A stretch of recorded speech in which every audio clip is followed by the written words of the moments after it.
Group 1 ఉద్యోగాలకు ఎంపికైన అభ్యర్థులకు తెలంగాణ హైకోర్టు ఊరట కల్పించింది. గ్రూప్ 1 నియామకాల వ్యవహారంలో సింగిల్ బెంచ్ ఇచ్చిన తీర్పును రద్దు చేస్తూ చీఫ్ జస్టిస్ నేతృత్వంలోని ధర్మాసనం తీర్పు వెలువరించింది.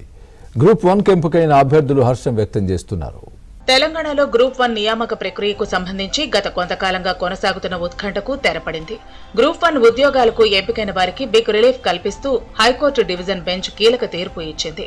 గతంలో సింగిల్ బెంచ్ విధించిన స్టేను సీజే ధర్మాసనం కొట్టివేసింది. నియామకాలు సక్రమంగానే జరిగాయని అభిప్రాయపడింది. పరీక్షల అవకతవకలు జరిగినట్లుగా ఎలాంటి ఆధారాలు లేవని తేల్చి చెప్పింది. గ్రూప్ 1 పరీక్షల నిర్వహణ, బయోమెట్రిక్ నిబంధనల అమల్లో లోపాలు ఉన్నాయంటూ పలువురు అభ్యర్థులు గతంలో హైకోర్టును ఆశ్రయించారు. దీనిపై విచారణ జరిపిన సింగిల్ బెంచ్ ధర్మాసనం ఫలితాలను రద్దు చేస్తూ తీర్పునిచ్చింది. జవాబు పత్రాలను తిరిగి మూల్యాంకనం చేయాలని, అవసరమైతే మళ్లీ పరీక్ష నిర్వహించాలని నియామకాలపై గతంలో స్టే విధించింది.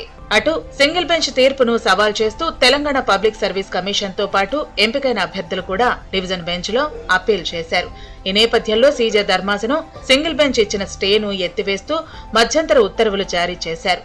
తుది తీర్పునకు లోబడి గ్రూప్ 1 నియామకాలు చేపట్టవచ్చని గతంలో ధర్మాసనం మధ్యంతర ఉత్తర్వులు జారీ చేసింది. వాటి ఆధారంగా రాష్ట్ర ప్రభుత్వం ఇప్పటికే 562 మంది అభ్యర్థులకు నియామక పత్రాలు అందజేసింది.